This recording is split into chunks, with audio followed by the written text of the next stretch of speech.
Hi, everyone. This is Rob Kidd from rural Vermont. I just want you to experience his energy because I can tell you about him and he can email you himself, but when you actually experience energy, then there's a relationship there. So that's part of this movement. Vermont. Well, actually, the hemp campaign in Vermont is just so exciting. Just to take a couple steps back, is over about 2000 is the legislature performed a study on hemp just to show the economic benefits and how it would actually help farmers here in Vermont. Oh, great. And that basically put the framework into showing that there's benefits behind this. Who inspired the study? And that was just a bunch of representatives who had an interest in that, some farmers. We had some interest.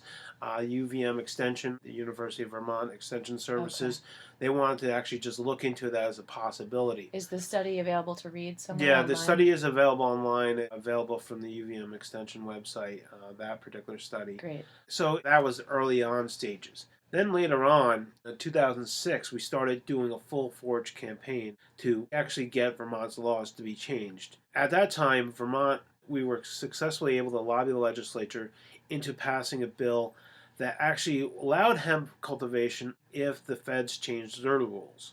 So if the Congress changed the law, the DEA changed the law, or if they interpreted it differently, it would allow Vermont farmers to start growing hemp. Right. But that particular legislation was modeled based on the Canadian system and what was passed in North Dakota, where it actually had a lot of rules and regulations that you had to criminal background checks, you had to have all your excess waste destroyed, it had to be every field marked, you had to have security precautions. Right. You know, there's a lot of rules and regulations that were attached to it. But basically, that overwhelmingly passed in Vermont. The legislature just took it and went, oh, this makes sense. The initial opposition was kind of weakened because it had all those initial concerns attached to it. They had all these safety precautions to take it away from the marijuana stigmatism. Right. And because it still allowed the opportunity for federal laws to change. In the meantime, we just continued our positive campaign of releasing information. Right. We've been celebrating Hemp History Week for the last 5 years. Positive energy is key.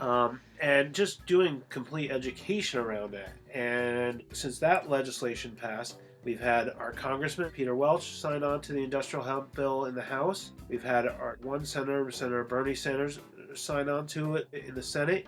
And we've had Senator Leahy come full force from behind.